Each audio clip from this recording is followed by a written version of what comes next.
et bienvenue à Échangeur Turcotte, une émission où on parle des enjeux importants pour la MRC Maria-Chapdelaine. Et non, vous n'avez pas la berlue, je ne suis pas le dit Turcotte. Il y a quand même assez longtemps, j'avais soulevé l'idée avec Pierre qu'il se sert de cette tribune-là pour mettre en lumière des gens, des projets, des individus, et que ça serait bien de connaître et d'explorer un petit peu plus cet être particulier qu'est Pierre Turcotte. Donc, on a la chance de l'avoir avec nous. Bienvenue, Pierre. Merci, merci.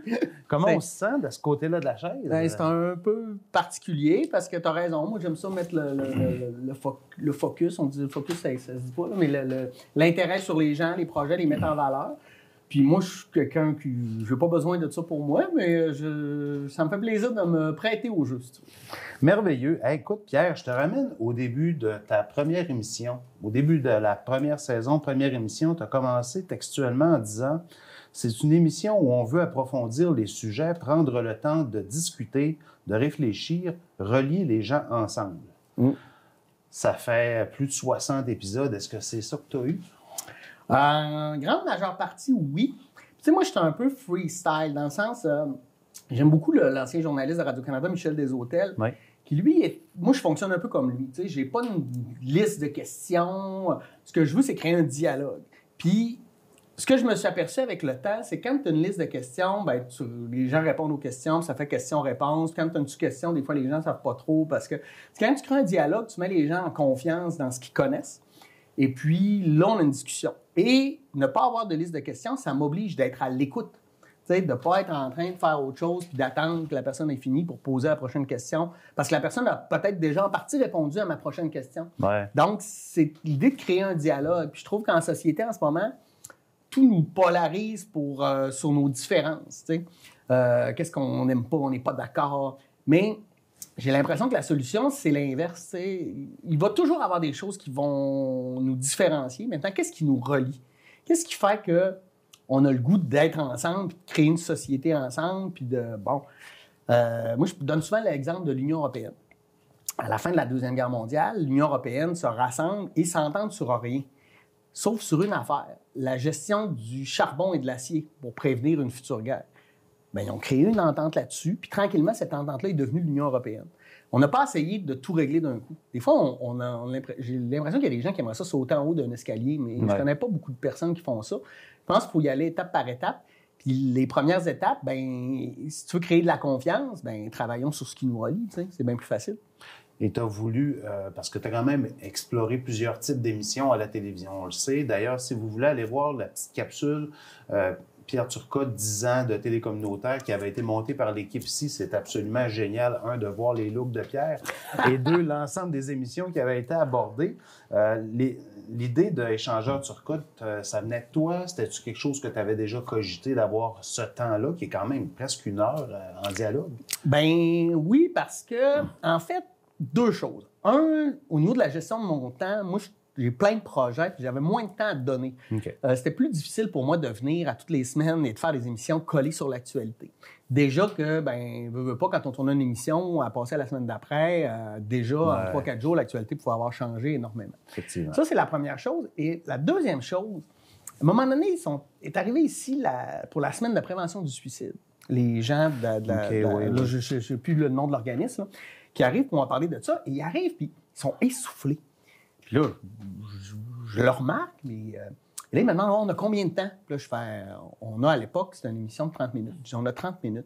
Et là, je fais, ils font quoi? Et là, ils deviennent super relax. Et je comprends qu'eux viennent de faire la tournée des radios pour la semaine de prévention du suicide et ont à peu près 3-4 minutes par radio pour expliquer quelque chose d'extrêmement complexe. Puis moi, je leur donnais le temps qu'on puisse parler de pas juste de la semaine, mais parce que le suicide, c'est tout le temps. Donc, c'est quoi les causes? Qu'est-ce qu'on peut faire? Comment être un allié? Bon. Et ça m'a permis de comprendre que quand on a du temps, on peut approfondir. Je comprends qu'on est dans une société où tout faut qu'il aille vite, mais c'est pour ceux qui ont le goût de prendre le temps, ben moi, c'est ça que j'ai le goût d'offrir, c'est du temps. Chacune de tes émissions tourne autour d'un thème. Tu l'as mentionné, vous avez, écoute, le deuil périnatal, la grossophobie, dernièrement les tarifs douaniers. Bon, tu as abordé un paquet de sujets. En jasant avec ma douce blonde Sabrina, on se disait quel mot reviendrait. Et le mot qui est revenu, si je voulais accoler un titre sur cet épisode-là, c'est la curiosité. Oui. Un gars de passion, un gars qui est touche à tout. Est-ce que tu as toujours eu cette curiosité-là de connaître sur plein de sujets, de toucher plein de domaines, d'explorer plein de choses? Oui et non. Oui, je suis un gars curieux. Donc, quand je connais pas quelque chose, moi, j'aime ça chercher, j'aime ça comprendre, j'aime ça savoir. Moi, je suis genre à pas... si je lis un livre, puis il y a un mot que je connais pas, je vais le chercher, j'aime ça le comprendre, parce qu'après ça, ben, tu l'entres dans ton vocabulaire, puis bon, Exactement. tu comprends le concept. Oui, mais en même temps, j'avais aussi, comme je pense tout le monde, une espèce de prétention de dire hey, ça m'intéresse pas. Okay. Tel sujet m'intéresse pas, etc. Et à un moment donné, c'est ici même à la télé, j'ai eu un flash avec mon ancien caméraman Gino. Gino aime beaucoup les autos, puis le monde des autos. Moi, les moteurs, rien à... J'ai aucun intérêt. Moi, une auto, c'est pour me déplacer. Pour vrai, là, je connais pas les marques. J'ai aucun intérêt. Mais lui, il m'en parlait avec passion, puis ça m'intéressait parce que, wow, c'est beau la passion. Et je pense que c'est ça. Je pense que quand on connaît pas quelque chose, ben on doit s'attarder à le connaître. Parce que souvent, quand on connaît... sinon, on est enfermé dans ce qu'on connaît, puis on parle tout le temps des mêmes affaires. T'sais. Tu connais sûrement des gens avec qui tu parles, que tu as l'impression de... Ça fait une demi-heure, mais cette discussion-là aurait pu durer 5 minutes parce qu'on parle toujours des mêmes affaires. Donc, c'est ça qui est intéressant, d'être curieux, mais pas une curiosité... Moi, il y a une espèce de curiosité que j'aime pas. C'est les gens qui te posent une question, mais ils s'en foutent de la réponse, ils ont quoi à te dire. Exact. Dis-moi ce que tu as à me dire, je vais t'écouter. Si tu me poses une question, ben accepte, prends le temps d'écouter la réponse. T'sais. Puis une émission comme ça, mais ça m'oblige à faire ça. Fait que des fois, il m'arrive avec des sujets, les fantastiques recherchistes qui sont ici, puis je fais comme, OK, on traite ça comment? Puis finalement, ben c'est rarement inintéressant, je pense. Et souvent, les gens vont t'amener à quelque part que tu n'aurais pas pensé. Là. Tu veux dire, ton point de départ, tu le connais, mais tu ne sais pas où tu vas arriver. Là. Non. Puis des fois, je peux être même surpris de où ça va aller.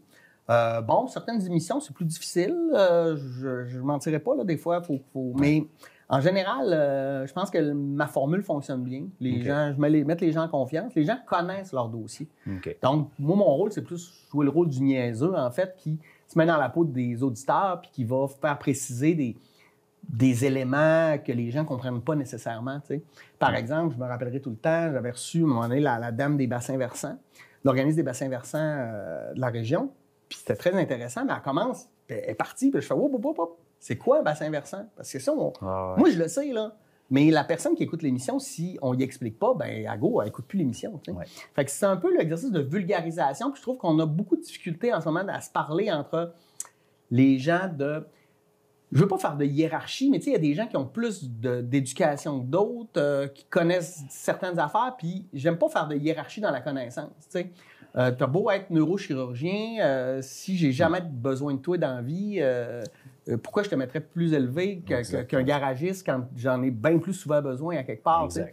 Fait que pas mettre de hiérarchie dans la connaissance, pour moi, ça, c'est vraiment important. Puis qu'on réussisse à créer des dialogues, mais des fois, il faut utiliser des mots. Comme quand on parle avec des enfants, là, on change notre vocabulaire. Exact. Mais avec quelqu'un qui a moins les outils de compréhension, bien, c'est un peu à toi à leur fournir. Des fois, je croise des intellectuels qui sont fâchés que des gens ne comprennent pas de quoi ils parlent, mais tu leur parles pas. Tu parles à d'autres intellectuels qui ont des doctorats. Ben oui, mais monsieur, madame, tout le monde, là, il est capable de comprendre, mais il faut que tu y expliques dans des termes qu'il va comprendre. T'sais. Exactement. C'est un peu l'exercice que j'essaie de faire. J'ai pas le choix, quand on parle de curiosité avec un gars comme toi, de parler de voyage. Parler des nombreux voyages. Tu as fait combien de pays? 48, là, mon 48e l'automne dernier, en Azerbaïdjan. Donc, ton dernier pays était l'Azerbaïdjan. Le 48e que tu as fait, tu as voyagé souvent quand on parle dans le but de connaître, comprendre des cultures. Qu'est-ce que les voyages t'ont le plus amené avec un peu de recul? Ben, c'est mon école. Tu sais, je vous dirais... Moi, j'ai fini mes études, je suis un spécialiste de la guerre froide. Puis là, la guerre froide a terminé. Fait qu'au bout du compte... Non, mais dans le sens où, tu sais, en politique, les affaires vont très, très, très rapidement. Exact. On est dans le maintenant. Donc, mes voyages m'ont permis de comprendre les cultures. Parce que j'ai fait 48 pays, mais je suis jamais allé d'un tout compris dans le Sud. Là. Parce que pour moi, ça, c'est des vacances, c'est pas un voyage de toute façon. Mais parce que j'ai pas l'intérêt. Moi, ce qui m'intéresse, c'est la culture. Pour moi, le voyage, c'est la rencontre avec les gens. Vivre dans ces cultures-là et non pas juste de... Puis je l'ai fait aussi, là. Je me rappelle mon premier voyage à Paris. quand tu regardes ça, ben, c'était la course de se prendre devant des monuments en photo pour dire « je suis allé ». OK, mais au bout du compte, quand tu rencontres quelqu'un qui revient de Paris, là, il te racontera jamais « Hey, je suis allé à la Tour Eiffel, puis là, je l'ai vu. » Non, ce qu'il va te raconter, c'est la fois qu'il a dîné dans un restaurant, puis là, il a parlé avec un serveur du Québec, puis là, des échanges, puis des différences. C'est ça, le voyage, c'est la rencontre. Puis moi, j'aime ça, le défi, fait que la rencontre devient encore plus intéressante quand il y a une barrière au niveau de la langue, il y a une barrière au niveau des codes culturels. Des fois, tu fais des gaffes, tu sais, mais d'essayer de comprendre. Tu sais, on dit souvent aux gens, quand ils viennent chez nous, hein, on veut qu'ils adhèrent à notre culture, mais il faut aussi faire l'effort d'essayer de la comprendre avant de la juger. Il y a des choses que je ne suis pas d'accord, qui sont meilleures, moins bonnes, je ne sais pas, mais qui sont différentes, avec lesquelles je ne suis pas d'accord nécessairement, mais je peux-tu essayer de les comprendre avant de les juger? Ouais. Parce que ça devient tout qu'un enjeu dans la vie quand tu te mets tout de suite à juger. Je me rappellerai tout le temps, je revenais en avion à un moment donné, puis j'avais un transfert à Paris, puis il y a une madame qui était assise à côté de moi dans l'avion, puis là, on jase un peu, puis elle me dit « Hey, en tout cas, en France, hein, hey, c'est pas comme chez nous, hein, puis hey, les Français, ils mangent pas comme chez nous, hein, et puis les toilettes, là, c'est pas comme chez nous. » Là, une année, ben, j'ai juste dit « si vous voulez que tout soit comme chez vous, ben, c'est chez vous. » C'est chez vous. L'idée de voyager, c'est de découvrir, de comprendre, puis c'est ça. Moi, c'est vraiment été ça, là. Puis moi, j'ai baptisé, avec mes amis avec qui j'ai voyagé beaucoup, on surnommait notre projet de voyage, en fait, les contournables. Parce que les agences de voyage, les guides, nous vendent tout le temps les incontournables. Il faut absolument que tu aies vu ça, sinon, OK, où est-ce qu'il ne faut pas que j'aille? C'est là que moi, je vais aller. Exactement. Puis c'est là que je vais trouver des rencontres. Je me rappelle tout le temps, on était arrivé un matin, parce qu'on avait décidé de traverser 4 frontières en une journée en utilisant 4 moyens de transport différents. OK. Fait que on était parti de mon appart, j'habitais à Lyon dans ce temps-là, mon appart en autobus de ville, on s'était rendu à la gare. En gare, on avait pris le train jusqu'en Suisse. À Genève, on avait pris l'avion jusqu'à Berlin. À Berlin, on a pris une auto, puis le pays le plus proche, c'était la Pologne. Fait qu'on s'en va et on arrive dans la ville de Kłodzko. Et là, les gens nous font « Vous êtes qui? Qu'est-ce que vous faites ici? » Et là, on dit « Ben, on est venu vous rencontrer. Qu'est-ce qu'il y a à faire ici? » Nous, le monde disait « Il n'y a rien à faire ici. » Mais c'est pas vrai. C'est pas vrai.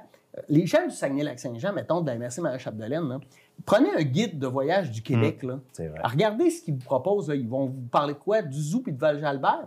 Hey, venez avec un natif, là, une semaine à Dolbeau-Mistassini qui va vous amener dans le bas des petites arbres. Il y a plein de choses à voir, mais tu vas souvent y avoir accès par les gens qui y vivent et non pas. Puis c'est peut-être vrai que la 11e chute, c'est moins glamour que les chutes du Niagara, mais c'est beau quand même. C'est incontournable. C'est incontournable. Voilà. Exactement. Est-ce que tu as dû déjà changer tes plans ou tes projets de voyage pour la situation sociopolitique d'un pays? Non. Mais beaucoup d'endroits où je suis allé, on ne peut plus y aller maintenant. Oui, il y a des places que tu ne retournerais pas. Bien, on ne pourrait pas. Là. Moi, j'ai passé 5 semaines en Ukraine, entre autres. En 2006, et puis j'étais allé en Crimée, là, Crimée depuis 2014, c'est compliqué. J'ai fait mon voyage de noces à Moscou, aujourd'hui aller à Moscou, plutôt compliqué. Je suis allé en Arménie et de là, j'ai traversé dans la zone de guerre avec l'Azerbaïdjan, le Haut-Karabakh. Aujourd'hui, le Haut-Karabakh a été repris par les Azéris, donc c'est des choses que je pourrais plus nécessairement faire. Il y a des gens qui vont me dire ouais, mais là, t'es allé dans des dictatures, sais-tu, t'as dû avoir peur. Au contraire, les dictatures sont probablement les endroits les plus faciles à voyager parce que c'est extrêmement sécuritaire. La police et l'armée est partout. Ah ouais. Tu sais, t'as pas peur de pogner une gang de bandits ou de contrebandiers ou de... Écoute, mais t'as une ligne à suivre. Exact. Il faut que tu la suives. Puis ton devoir, c'est de connaître elle est où cette ligne-là pour pas faire de gaffe. Tu sais, je me rappellerai à Moscou, on dînait avec des gens, puis à un moment donné, j'ai fait une blague sur Poutine. Et là, ça a fait un froid. On m'a dit, hey, ici, tu prends aller en prison pour cette blague-là. T'sais. Ah, OK. Excusez, je retire ma blague. Ouais, mais c'est de comprendre ça parce que ça nous amène à voir que les gens sont gentils en général partout. Puis les gens ont souvent peur des religions, des cultures. Puis ils font souvent même, on fait beaucoup d'amalgames. Moi, je suis premier quand je vais dans ma belle famille à Montréal. Qui me disent « Ah, le gars du Saguenay! » Je fais « Non, moi, je trouve ça important de dire le gars du lac. » On est les premiers à dire les Arabes, quand, mettons, la religion musulmane est autant dans la culture ottomane, perse, oui, arabe, mais il y a plein... Tu sais, cette compréhension-là du monde, pour moi, est intéressante parce que ça nous sort des amalgames, puis ça nous donne davantage leur juste sur le monde. Puis je pense que la majorité des gens sont très gentils. Puis si tu tends la main et tu es à l'écoute, tu vas te faire diminuer ta peur. Parce que c'est de la peur que naît le racisme, que naît la discrimination. Les gens ont peur. J'ai eu peur aussi, là. Moi, 10 jours après le 11 septembre, je m'en allais chez mon ami algérien, Ismaël, que je salue, probablement qu'il n'écoute pas. Mais, et lui, il est musulman pratiquant. Je me suis assis avec pour vous dire, ben écoute, moi aussi, ça me fait peur. Peux-tu me parler? Puis on a eu une discussion franche. Puis après, ben, j'ai réalisé que c'est une religion comme les autres, qui fait un peu les mêmes affaires, puis qu'il y a des extrémismes. Il y a des extrémismes aussi dans la religion catholique. Dans toutes les religions. On peut penser au Bible Belt, on peut penser... Bref. Fait que c'est juste d'avoir... je pense que je suis amoureux de l'humanité, des gens, des cultures. C'est juste agréable, en fait. Là. Je sais pas. Si tu n'es pas Canadien, Québécois, quel est ton pays? Dans quelle maison? Dans quel pays tu te sens plus chez toi? J'ai sûr que j'ai habité longtemps en France, j'ai beaucoup d'amis là-bas. La culture est... Je l'aime bien, là. Je pense que c'est là que je me sentirais le plus à l'aise, d'aller vivre en Normandie ou de retourner vivre à Lyon. Mais au niveau des gens, pour vrai, moi, les cultures qui m'ont le plus fasciné, les Polonais, les Arméniens, écoutez, c'est des gens extraordinairement pacifiques. Ils ont des leçons d'humilité et d'accueil à nous donner, là. J'ai vécu des choses en Arménie où je me disais, mon Dieu, si on était au Québec, ça fait longtemps qu'on m'aurait envoyé chier. Là. OK. Ah ouais. Tandis que là, on prenait le temps de... Puis, oui, j'ai tous les privilèges. Je suis un homme, je suis hétérosexuel, je suis blanc. Donc, c'est facile pour moi de voyager. Moi, je me rappelle quand j'habitais en France, j'étais un immigrant, là, et puis j'allais au bureau de l'immigration. Moi, j'avais des bonjours, des sourires. Non, mais c'était un luxe, là, parce que je voyais les gens d'Afrique de l'Ouest, d'Afrique du Nord, qui étaient dans les mêmes bureaux que moi, comment ils se faisaient parler. Là. Ah, ouais. Ben oui, je suis un privilégié, là. Fait que c'est facile aussi, ça a été facile pour moi. Moi, mon passeport me donne accès à un peu partout, tu sais. Si je décide demain matin d'aller au Malawi, je vais aller au Malawi. Ben, va parler à un Malawite, puis il demande s'il est capable de venir au Canada, ben il va te dire non. Ça va être beaucoup plus compliqué. Ben oui, c'est beaucoup plus compliqué. Fait qu'on a ce privilège-là. Le monde est une multitude de monde. C'est un plurivers dans lequel on vit. T'sais. Je sais pas. Les gens vont être surpris de l'apprendre, mais Pierre ne fait pas de télévision à temps plein.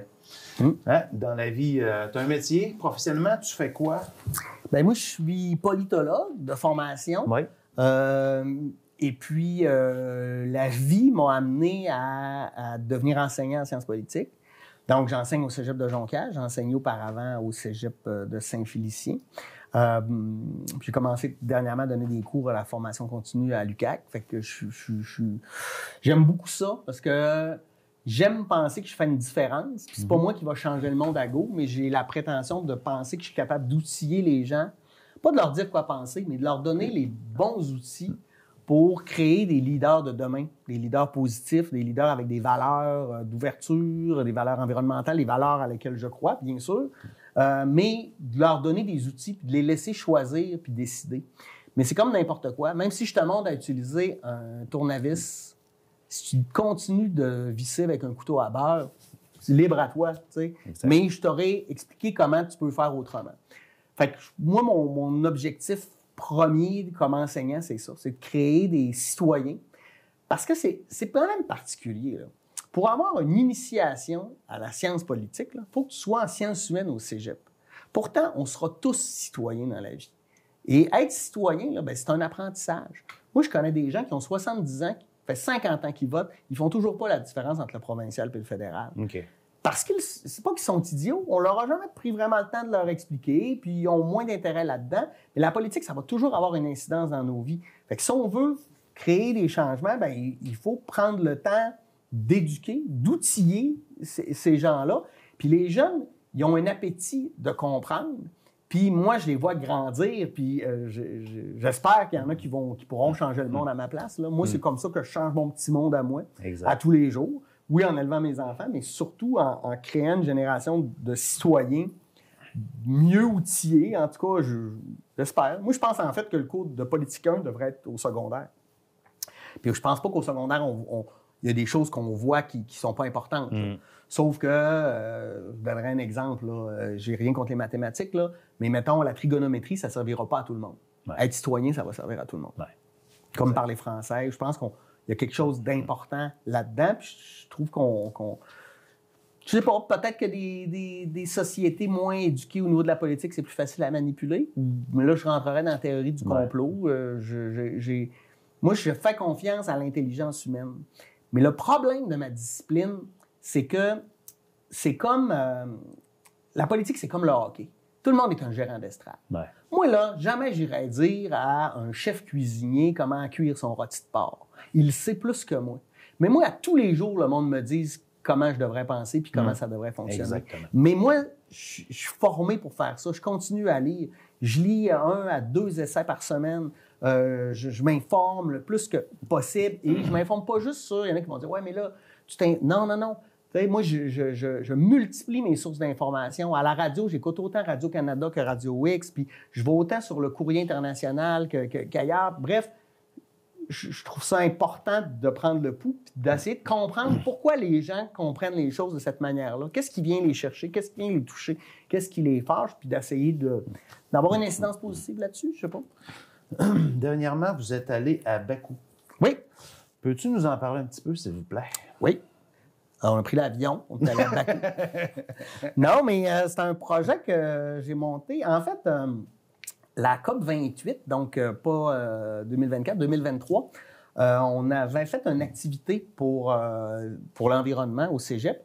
Et puis, on a fait une conférence et on discutait avec 2 jeunes universitaires québécois qui étaient à Dubaï, la COP28, qui étaient à Dubaï, puis qui nous parlaient de leur expérience. Et après, j'étais avec mon directeur général, Sylvain Godreau, puis Sylvain m'a dit « Pourquoi ça ne serait pas nos étudiants qui seraient là-bas? » Puis là, je regarde, puis ça ne s'était jamais fait. Puis j'ai dit « Essayons. » Puis finalement, on a réussi à se rendre. J'ai amené 2 fantastiques étudiantes en Azerbaïdjan pour assister à la COP29, donc à Bakou, en Azerbaïdjan. Puis c'est compliqué quand même, parce que là... Ça doit être très complexe. Ben oui, parce que là, c'est deux jeunes femmes. On s'en va dans une pétromonarchie qui est aussi une dictature. On s'en va d'une conférence internationale qui est gigantesque. Là. On était 65 000 sur le site. Okay. Fait que c'est énorme. Mais j'ai vu 2 jeunes filles grandir, devenir des citoyennes engagées, avoir une compréhension du monde qui était vraiment augmentée parce qu'ils ont vu, parce que là-bas, on ne peut pas tout voir, mais oui, il y a les négociations, mais il y a des conférences, il y a les pavillons des pays, il y a des rencontres. On a passé un après-midi avec le ministre de l'Environnement, entre autres. Je veux dire, on était privilégiés de faire ça. Et puis,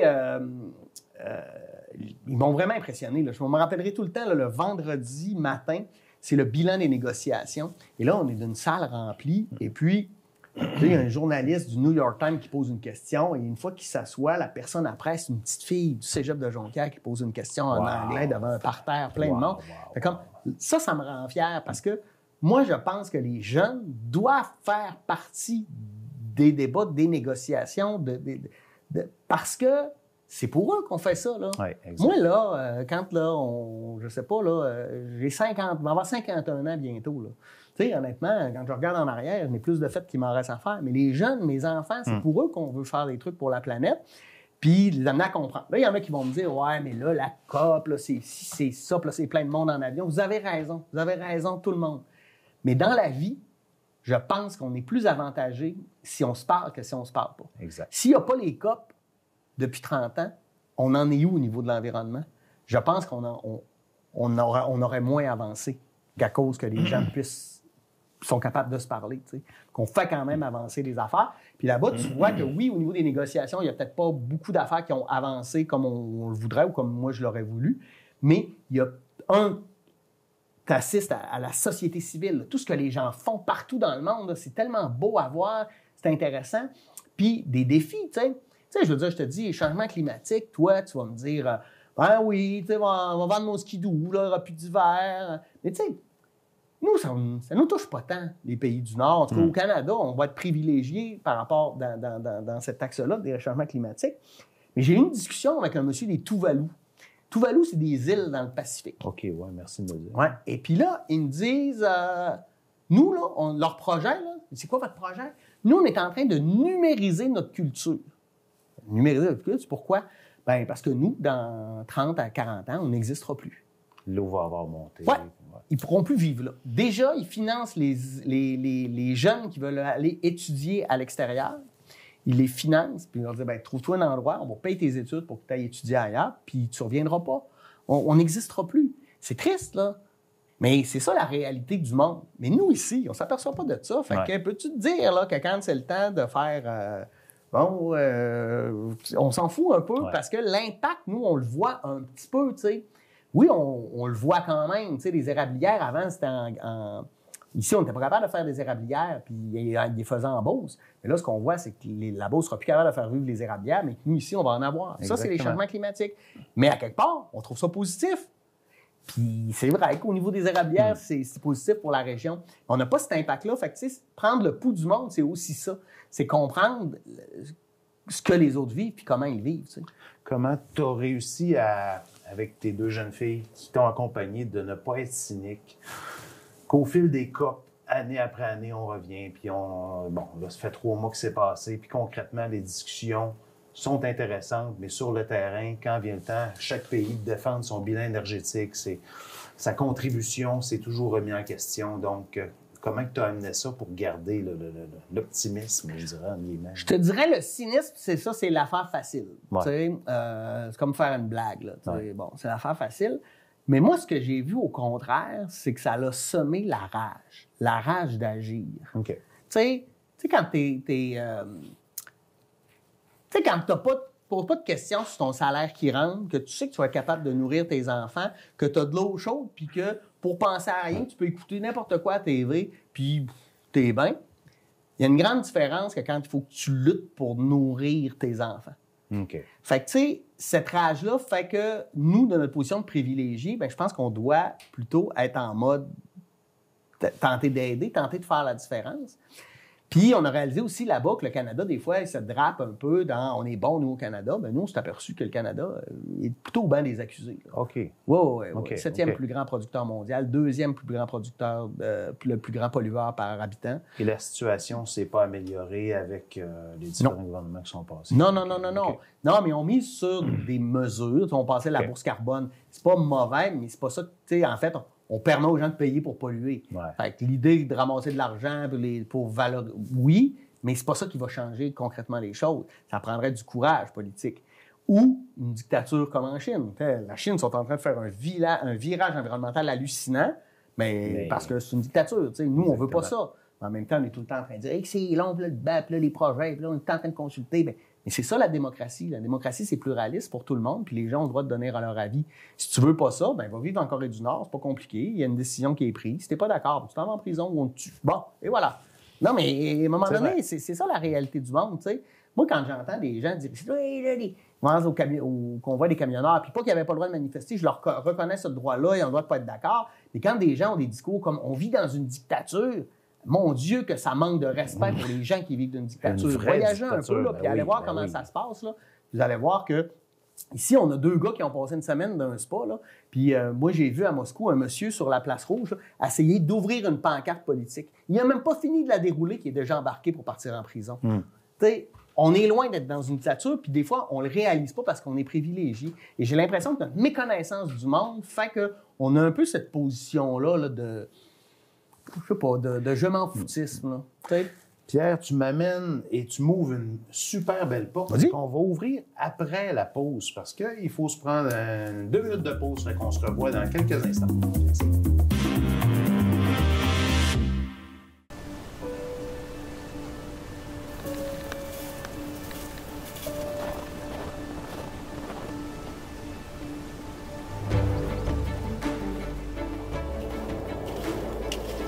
Ça paraît pas, hein? Mais je suis sur mon heure de lunch. Ça t'intéresse? Fais comme moi. Ose le pays des Bleuets.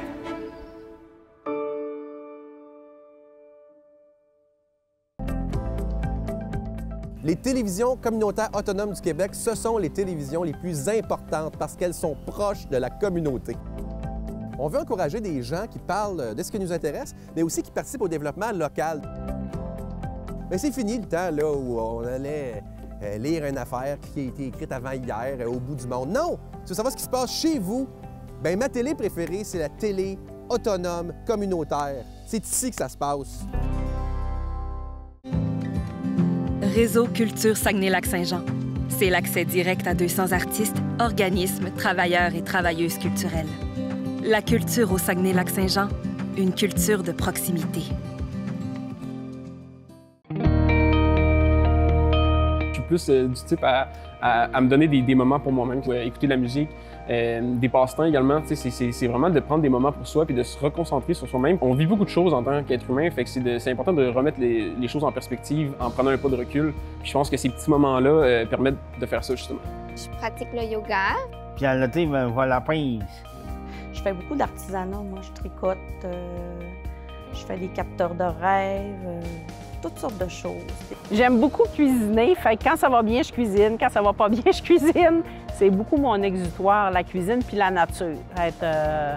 Aller marcher là, dans le bois avec mon chien. Expérimente avec l'art, faire des peintures, faire des méditations, de l'incense, et danser, chanter.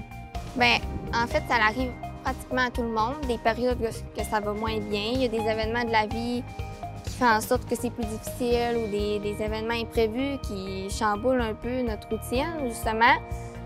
Puis, il faut s'accorder le droit de pas bien aller. Puis, justement, quand on va moins bien, c'est là l'importance de prendre soin de nous.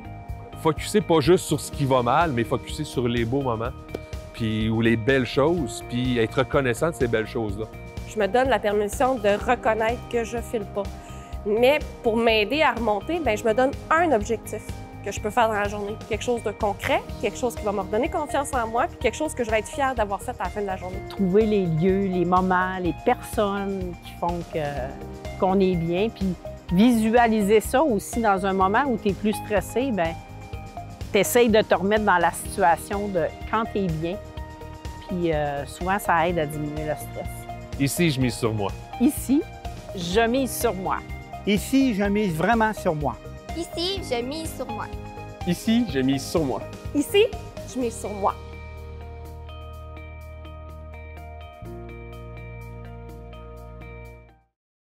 Si j'ai dans mon entourage des gens qui viennent d'ailleurs, ben, j'ai ma belle-fille qui aime ça faire la popote. Mais j'ai pris ça bien dur au début quand la famille aimait mieux ses desserts que mes tartes au bleuet. Et finalement, l'ouverture sur la cuisine des différentes cultures, ça a tout changé pour moi. Au fond, c'est enrichissant d'apprendre des personnes différentes de nous. Puis mes desserts sont bien meilleurs à cette heure. Oh! Je suis prête pour le lécher de doucher. On dit doce de leite, Martine.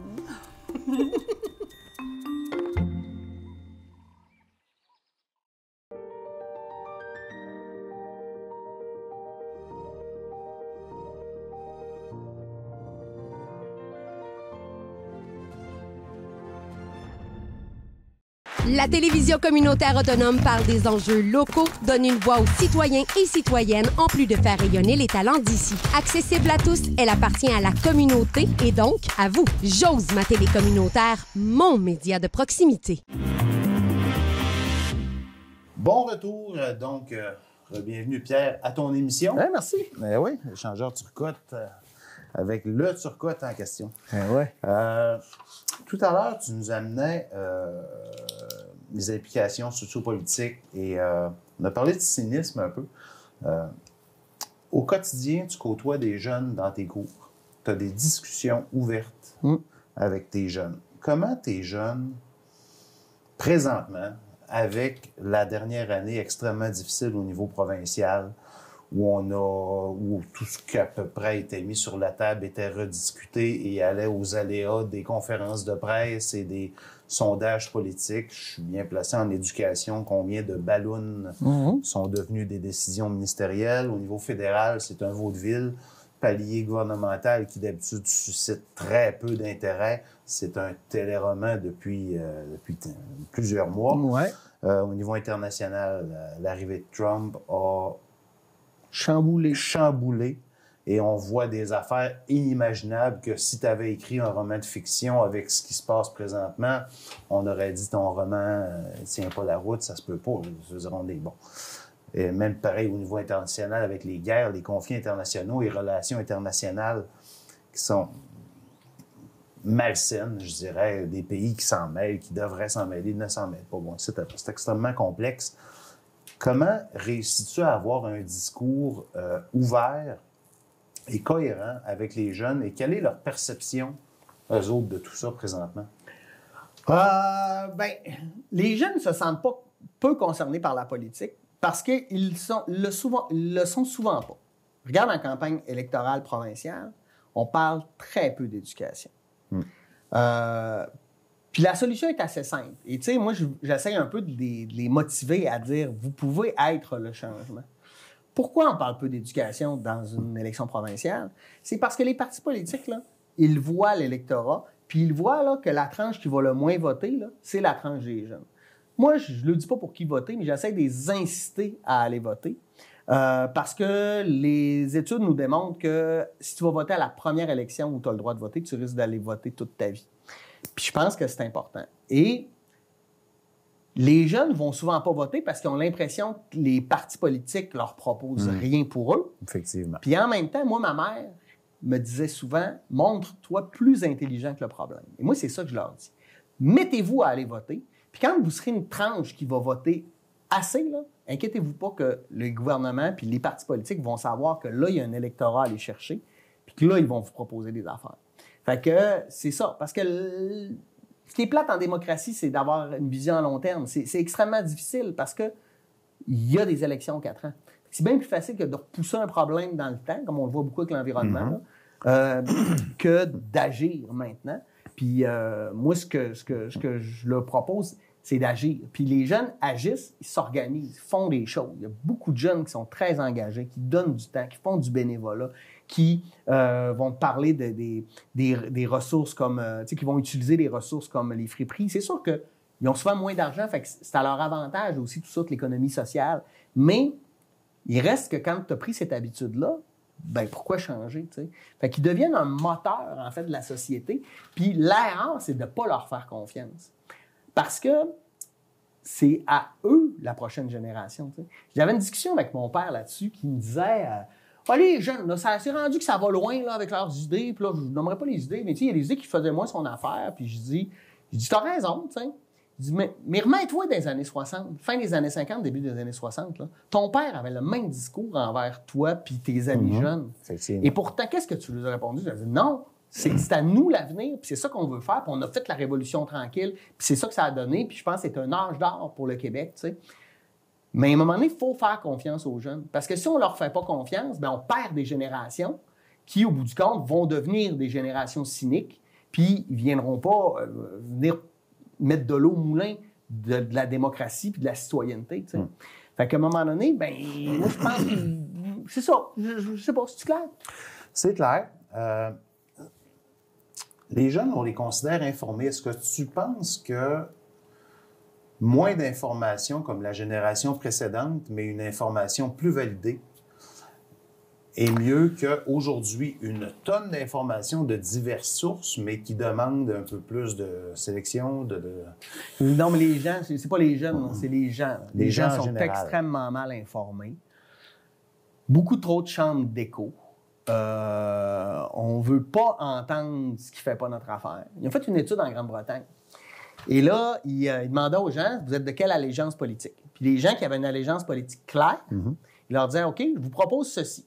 Je vous donne 50 livres, sterling, c'est en Grande-Bretagne, pour m'écouter, vous parler des points de vue opposés à vos valeurs pendant 10 minutes.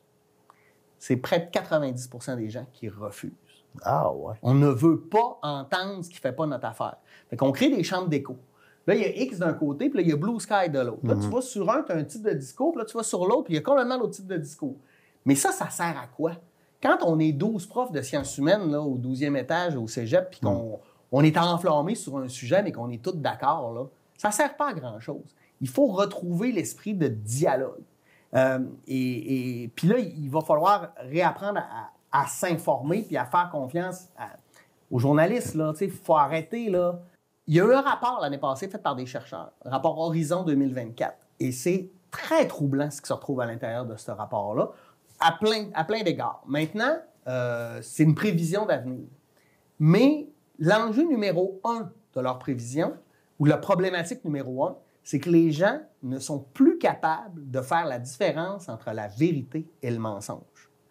Et en plus, c'est qu'on a beaucoup de marchands de vérité. Donc, ils font passer leur opinion comme un fait. Ça s'appelle de la démagogie.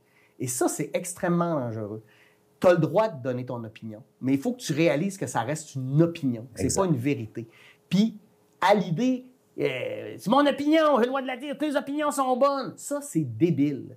C'est pas vrai que toutes les opinions sont bonnes. Une opinion, elle est bonne, elle est valable si tu es capable de la défendre puis de l'appuyer sur des données, sur des chiffres, sur des études. Non, mais c'est ça, là. Mon opinion, la Terre est plate. Non, la Terre est pas plate. OK? Non, mais tu sais, à un moment donné, c'est ça, là. Fait que, il va falloir, à un moment donné, là, je ne sais pas par où ça va passer, mais en ce moment, c'est troublant. En plus, avec tout ce qui arrive avec l'intelligence artificielle, les médias sociaux, la politique mondiale, les mouvances de masse qui se créent avec des fois des fausses informations, là.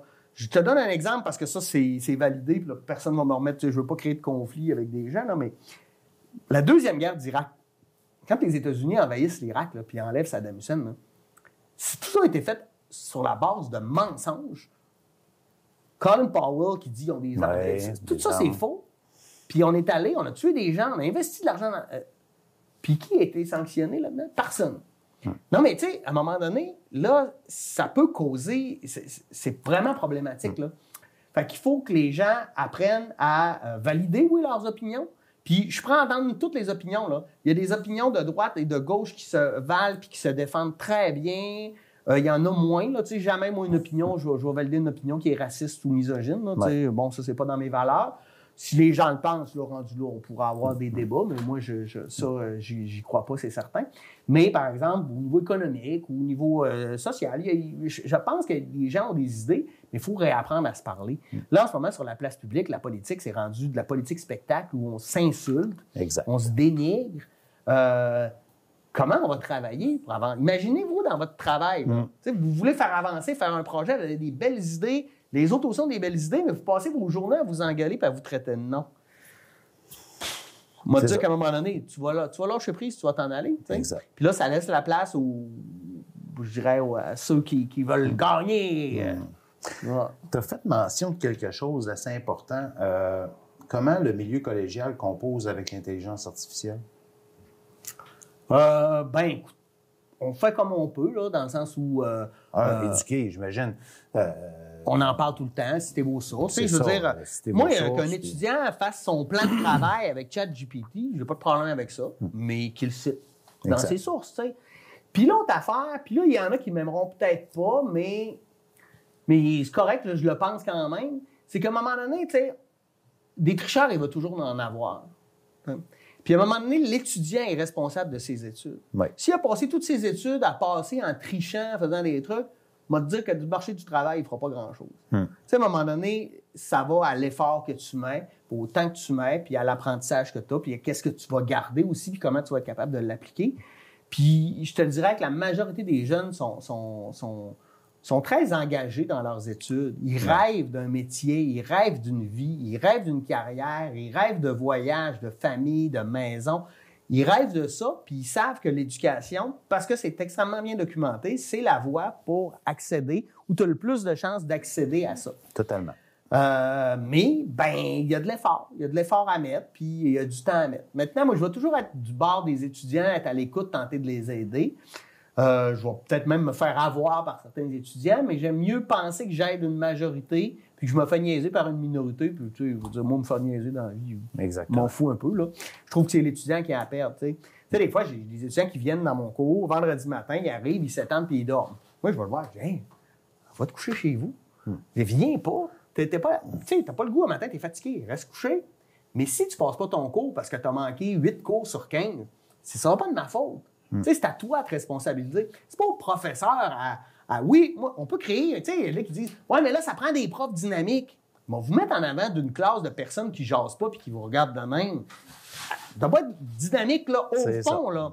Au bout, là, de 2-3 cours, là, tu vas te dire que ton dynamisme, tu vas le downshifter un peu. Parce que le dynamisme, là, c'est la dynamique c'est du la groupe, dynamique et non pas du la groupe. dynamique de l'enseignant. Dès que moi, ça commence à jaser, moi, je fais de la politique. Fait qu'il faut qu'il y ait des discussions, il faut qu'il y ait des débats. Tu sais, c'est pas juste, je suis pas dans la donner 3 heures de cours théorique. Là. Oui, il y a de la théorie, mais il y a des activités, il y a des laboratoires, on voit des conférences, on réfléchit, on discute. Mais si personne ne discute, je peux m'asseoir en avant et lire mes notes. Mais là, je vais être un mauvais enseignant. Mais est-ce que ce sera juste de ma faute? Exact. Ça, c'est une autre question. Tu sais, à un moment donné, moi, là, dernière heure de cours, je donne un laboratoire. Moi, je ne commencerai pas à faire la police. Il y a des jeunes qui partent et qui s'en vont. On va le faire chez nous. Ouais. Ceux qui restent en classe et qui le font, là, clairement, c'est eux qui ont les meilleures notes. Pourquoi? Ils ont une ressource, des affaires, on amène des discussions, on précise des affaires, etc. Mais moi, j'enseigne à des adultes. Fait que, à un moment donné, qui se responsabilisent eux-mêmes. Je pense pas que c'est mon rôle Moi, mon rôle, c'est de leur donner des bons cours, d'être dynamique, oui, dans ce que je suis capable de faire si eux ont le goût d'embarquer, d'être bien documenté, puis d'avoir des activités stimulantes. Ouais. Bon, maintenant, ça se peut que mes activités ne stimulent pas tout le monde. Moi, ça me fait triper réfléchir sur un pays. Ouais. Mais c'est pas tout le monde qui a le goût de ça. Mais en même temps, moi, j'ai beaucoup de jeunes qui sortent de mon cours à la fin puis qui me disent des choses comme hey, maintenant, je suis capable d'avoir une discussion avec mes parents sur la politique. Et maintenant, quand il y a des choses qui se disent, je peux écouter et répondre parce qu'avant, je ne comprenais rien. Ben écoute, j'ai gagné. Exact. À quelque part, j'ai gagné parce que là, ça fait des citoyens plus engagés qui ont une conception différente des choses. C'est beau. Je t'amènerais sur un autre aspect de ta vie, si ça ne te dérange pas, et tu me verras si tu es à l'aise d'en parler. La littérature. Ouais. Dans ta vie. Ouais. Es-tu à l'aise de parler de ça? Je parle pas de la lecture des livres. Je parle d'un autre aspect de ta vie.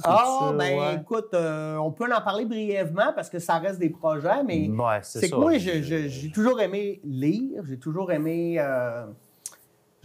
ça. Fait que je suis un littéraire, si vous voulez. Ouais. Mais quand il y a 3 ans, la guerre en Ukraine a commencé, j'ai encore des enfants qui sont relativement jeunes, puis ils ont commencé à me poser des questions. C'est normal, des enfants qui posent des questions avant de parler de la guerre. Et là, moi, j'ai commencé à leur montrer des photos de l'Ukraine. Et là, mes enfants, tu sais, ils font... Mais leur question, c'était pas sur ce qu'ils voyaient. Leur question, c'était « Mais c'est quand t'es allé là? » Ben là, t'étais pas né. Quoi? Ça m'a comme fait réaliser que pour nos enfants, on est des parents. Ben oui. Comme si on n'avait pas eu de vie avant. J'ai probablement eu le même réflexe avec mes parents à moi, tu sais. Parce que, ben c'est ça, tu sais, on les connaît dans ce cadre-là. Puis, tu sais, c'est l'enfant qui est roi, là. Donc, c'est l'enfant, tout est autour de lui. Fait que des fois, on s'oublie peut-être un peu à ce niveau-là. Puis là, j'ai commencé à leur conter des histoires, mais ils étaient peut-être pas prêts. Et je me suis dit, pourquoi je leur écrirais pas mes histoires de voyage? OK. Puis, ça a commencé comme ça. C'est une idée. Mais... moi, je suis un très mauvais patron. Moi, j'ai besoin d'avoir des comptes à rendre. Fait que je me suis inscrit à l'UQAC en création littéraire pour mettre ça sur papier. Puis là, tranquillement, mon idée de ce que je voulais dire se transforme tranquillement davantage en peut-être un roman. Là. Mais tu sais, on est loin de ça. Mais fait que je fais le processus parce que moi, je trouve ça important. Ça me donne des deadlines, ça m'oblige à... Okay. Sinon, je l'aurais probablement fait, mais sur une trop longue période. Puis déjà que là, je le fais à temps perdu parce que je travaille quand même à temps plein. J'ai 3 enfants. J'ai aussi la télé ici. Et d'autres, puis j'ai plein de projets. Fait que on fait ça, ouais. Fait que c'est ça. Pour le moment, on va arrêter là. C'est... OK. Non, mais tu peux poser une sous-question. Une dernière sous-question. Ouais. C'est probablement une des choses les plus personnelles que tu as faites. Parce que la plupart des projets que tu brasses, c'est en équipe, c'est avec des gens, tu t'entoures, tu collabores, tu aimes discuter, tu aimes débattre. Ouais. Un processus de création littéraire, oui, tu peux te faire valider, tu peux écrire avec quelqu'un qui va... Je sais que tu le fais valider tes écrits, etc. Mais ça reste profondément personnel. Oui, mais tu as raison. Je suis un gars... j'ai toujours été un gars d'équipe. Moi, je suis pas un gars qui fonctionne tout seul. Je connais mes forces, je connais encore plus mes faiblesses. Je le sais où j'ai besoin d'avoir des alliés parce que je le sais que sinon, ça ne pourrait pas marcher. Je sais où ma place dans un projet, puis j'aime ça un peu travailler dans ce sens-là. Mais oui, là, c'est plus personnel, mais tu sais, je vieillis, je suis plus casanier que je l'étais. Puis c'est ça, tu sais, je veux dire, tu sais, du temps, on a tout le même temps, tu sais. il y a du monde qui passe 40 heures devant je dis 40 heures, je sais pas, mettons, j'exagère peut-être, mettons 15 heures par semaine à écouter la télé. Moi, j'écoute zéro télé. J'ai pas la télé. Ça fait 30 ans que j'ai pas la télé. Je m'informe autrement, Internet, des affaires de même. Mais tu sais, moi, je suis pas un écouteur de télé. Écoute, j'écoute un épisode. J'ai de la misère à finir un épisode de 20 minutes de n'importe quoi. Je m'endors. Je trouve que c'est... bref, c'est ça. Fait que mon temps, je le mets ailleurs. Fait que je préfère écrire, je préfère lire. Puis, écoute,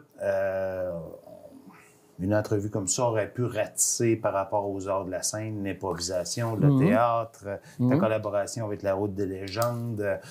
Ça aurait pu être, mon Dieu, tu as fait d'autres émissions de télé aussi, plus grande envergure à la Télé-Québec, etc. Tu as eu beaucoup de projets. Si tu avais à écrire un paragraphe pas qui résumait, mais comment tu phraserais ta vie de ta naissance au tournant de la cinquantaine, si tu réussissais à mettre ça en quelques mots, je sais que ma question est extrêmement difficile. Ouais. Mais moi, je ferais des périodes, tu sais. OK. Je pense que je ferais des périodes. Tu sais, je pense que la période d'affirmation, tu sais, mon secondaire était très important jusqu'au cégep. Là, tu sais, la gang, là, l'esprit de groupe, la collégialité, le gros fun avec pas de conséquences, là. Ça, je l'ai vécu à 250 000 à l'heure. Puis ça m'a forgé sur mon côté très épicurien quand même. Tu sais, bon, il y a ça. Ensuite, toute la partie universitaire, mon temps à Québec, j'ai passé une dizaine d'années à la Ville de Québec, là où j'ai fait mes études. Ça a tourné beaucoup autour de l'impro. Mais ça a été mon affirmation personnelle à travers les gens, à travers l'art, les voyages. Là que j'ai commencé à voyager énormément aussi. Puis ça m'a défini. J'ai créé des amitiés solides avec des gens. Puis, c'est comme si je poussais ma loc à avoir une deuxième adolescence. Puis, moi, il faut savoir qu'après mes études, j'ai travaillé au gouvernement. Mais après 6 mois, j'étais malheureux, je trouvais ça plate à mort. Fait que j'ai démissionné, puis je suis allé travailler dans une librairie. Salut Benoît à l'Imaginaire à Québec. Et ça m'a permis de voyager, de faire d'autres projets et de m'accomplir différemment. J'ai comme, ma blonde n'aime pas ça, je dis ça, mais j'ai comme pris une partie de ma retraite avant de commencer à travailler. Où là, je pouvais partir 2, 3, 6 mois, 1 an, 2 ans à voyager, à être en itinérance volontaire, à rencontrer, à tomber en amour. Fait que ça, j'en ai bien profité, puis c'est ce qui m'a formé. T'sais. Jusqu'à quel âge à peu près? Je dirais qu'à 33 ans à peu près, je suis revenu dans la région. Je n'avais pas 500 pièces dans mes poches. Je retournais à vivre chez ma mère, puis toutes mes possessions rencontraient dans un sac à dos. Et là, j'ai recommencé ma vie, si tu veux. T'sais, puis aujourd'hui, là, ça fait à peu près 20 ans que je suis revenu. Ben, écoutez, je travaille, j'ai 3 enfants, j'ai une maison, puis tu sais, j'ai la vie normale. Mes enfants sont plus jeunes, mais ça aussi. Puis là, ça m'amène au retour. Ben là, je rentre dans la période de ma vie où je suis maintenant, la famille. Tu sais. Moi, j'ai jamais pensé avoir d'enfants. Puis si j'avais eu des enfants dans la vingtaine, j'aurais été le pire papa au monde. Mais en vieillissant, je découvre que je tripe au bout, puis j'aime ça donner, m'investir, faire des choses avec mes enfants. Plus casanier, moins envie de... Ben, en fait, j'ai eu la chance que mon épouse, ma fantastique Jessica, c'est aussi mon meilleur ami. Puis ça a changé beaucoup d'affaires dans ma vie. C'est sûr. Moins besoin des gens. Les fans dans ta vie... Les fans? Les femmes. Ta mère qui est décédée. Ma mère qui est décédée, oui. Je vais avoir une question qui va venir avec ça. Donc, le décès de ta mère, après ça, ta sœur, tu t'es rapproché de ta sœur, ta blonde, dans cette période-là de ta vie, tu l'as nommée ton amie, ta complice, c'est super importante. Et là, c'est la passation vers les enfants. Les enfants qui, même en bas âge, commencent à avoir un âge quand même... les 2 sont à l'école, les 2 ont une vie à eux. 3, là, tu vois, mes enfants, là, c'est 9, 12, puis Arthur va avoir 17 ans. Là. Arthur, 17, écoute, ça va vers la majorité, là, quand même. Là. Tu composes avec une vie familiale, etc. Et cette période-là de ta vie, j'aime l'image que tu as utilisée. Tu as déjà vécu une certaine adolescence de retraite, effectivement, et l'enracinement, présentement, c'est un vertige. Tu regardes au tournant de la cinquantaine en disant j'ai été vraiment de l'autre bord du spectre. Est-ce que tu t'es remis en question maintenant en disant je suis passé de total casanier à sédentaire approfondi? Non. Pour vrai, moi, quand je regarde en arrière, je suis très fier de ça. T'es pas du genre à avoir des regrets en partant? Non. Je veux dire, moi, je ne vivrais pas de crise de retour d'âge. Là. Mais j'ai vécu solide. Là. Ouais. Tu sais, là, les gens savent pas, je pourrais vous conter des histoires, là, tu sais, genre aller tirer de la Kalachnikov d'un pit de sable à 4 heures du matin avec des Polonais que tu connais depuis 2 heures puis qui te font boire du Spiritus, qui est une vodka à 95 Ça aurait vraiment pu mal virer, tu sais. Non, mais je l'ai fait. Puis j'ai fait plein d'affaires un peu weird, mais j'ai une bonne étoile, je pense. Puis je pense que... non, c'est ça. J'ai pas de regrets. Je pense que ça sert à rien d'avoir des regrets non plus dans la vie. Je pense qu'on avance, on fait des choix. Puis dans la situation où on était à ce moment-là, ça ne veut pas dire qu'on a toujours fait des bons choix, mais je pense qu'on ferait les mêmes choix avec les données qu'on a. T'sais, on ne peut pas savoir ce qui va arriver. Exactement. Puis c'est ça. Et assurément qu'Arthur, qui entre dans cette même période-là où que tu parlais tout à l'heure, l'adolescence, l'affirmation de soi, de définir sa personnalité, tu vas sûrement l'encourager à justement explore, puis va de l'avant, puis après ça... Moi, je suis un ouvreur de portes. Il va ouvrir toutes les portes possibles, mais l'affaire que je ne ferais pas, c'est de prendre une décision pour lui. C'est à lui, c'est sa vie. Moi, ça a été bien important. Puis c'est ce qui est fait à un moment donné qui fait chuis, c'est que je me suis écouté.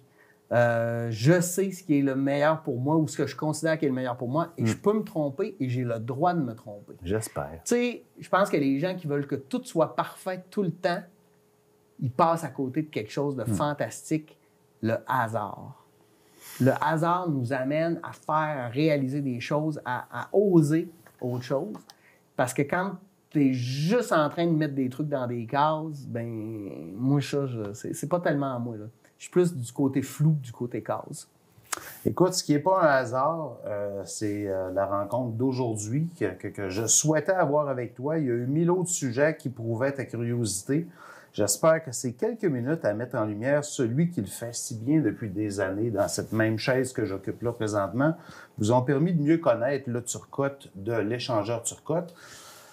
Les mots de la fin ne peuvent pas m'appartenir, donc je te passe le relais. Merci Francis pour ton idée. C'est ton idée de faire ça. Je n'étais pas sûr au début, puis finalement, j'ai trouvé ça bien agréable. Écoutez, merci d'avoir été des nôtres. C'était un peu notre émission bonbon de fin de saison. Hein? Merci de nous avoir écoutés cette année. Et là-dessus, ben, bonne vie à tout le monde. Bye bye.